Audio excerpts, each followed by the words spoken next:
आपको याद है कि 2021 में ही इन्हीं संत रामपाल के अगेंस्ट में, पब्लिशर के अगेंस्ट में, अनुयायियों के अगेंस्ट में एफआईआर कराई गई थी। और 2021 के बाद क्या हुआ, उसमें एफआईआर लगा दी पुलिस ने, ये बोलते हुए कि इसमें एविडेंस ही नहीं है, ये बोलते हुए कि इसमें एविडेंस ही नहीं है कि कोई कोर्ट में जा ही नहीं सकता इस ज्ञान को साथ लेकर, जाते मुंह पिटाएगा उसका।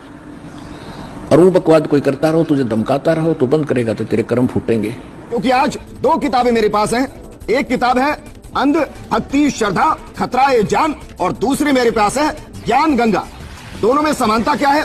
इन दोनों में समानता यह है कि दोनों का जो लेखक है वो रामपाल महाराज है, और इन दोनों ही किताबों को जिसने छापा है, जो पब्लिशर है, वो है प्रचार प्रसार समिति एवं सर्व संगत सतलोक आश्रम, हिसार टोहाना रोड बरवाला, जिला हिसार। एक पैरा में पढ़ रहा हूँ, इसका पेज नंबर 24 और उसके आगे पेज नंबर 25 पर क्या लिखा है? लिखा है, काल ब्रह्म ने प्रकृति यानी दुर्गा से कहा कि अब मेरा कौन क्या बिगाड़ेगा, मनमानी करूंगा। प्रकृति ने फिर प्रार्थना की कि आप कुछ तो शर्म करो, प्रथम तो आप मेरे बड़े भाई हो, क्योंकि उसी पूर्ण परमात्मा की वचन शक्ति से आपकी अंडे से उत्पत्ति हुई और बाद में मेरी उत्पत्ति उसी परमेश्वर के वचन से हुई। इसके आगे क्या लिखा हुआ है? इसके आगे लिखा हुआ है कि मेरे पास पिता की प्रदान की हुई शक्ति है, जितने प्राणी आप कहोगे मैं वचन से उत्पन्न कर दूंगी। ज्योति निरंजन ने दुर्गा की एक भी विनय नहीं सुनी और कहा कि मुझे जो सजा मिलनी थी मिल गई, मुझे सतलोक से निष्कासित कर दिया गया, अब मनमानी करूंगा। और यह कहकर काल पुरुष ने प्रकृति के साथ जबरदस्ती शादी की और 3 पुत्रों को जन्म दिया। वो 3 पुत्र कौन से हैं?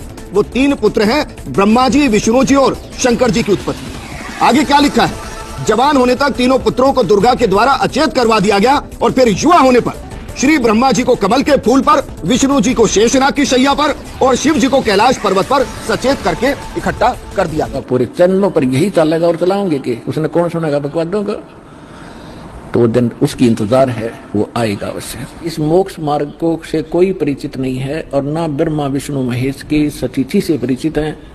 ये सारा विश्व भ्रमित है, ये सब यथार्थ ज्ञान से परिचित नहीं है। ये देखिएगा, इन तीनों देवताओं का उत्पत्ति बताता हूं तेरे को, जिनको तुम अजर अमर माना करते थे। इनके कोई माता पिता नहीं, ये सर्वेश्वर हैं, ये अजर अमर हैं। अब तुम्हें दिखाता सुनाता हूं इन तीनों देवताओं की उत्पत्ति। अब मैं तुमसे कहूं चिताई, त्रिदेवन की उत्पत्ति भाई, कुछ संक्षेप कहो गहुराई, सब संशय तुमरे मिट जाई। भरम गए जग वेद पुराना, आदि राम का वेद न जाना। राम राम सब जगत बखाने, आदि राम कोई बिरला जाने। आदि राम माने सनातन परमात्मा, यह इन्होंने नाम लिखा है, ये मिसप्रिंट है। तो राम राम सभी कहते हैं, लेकिन उस आदि राम को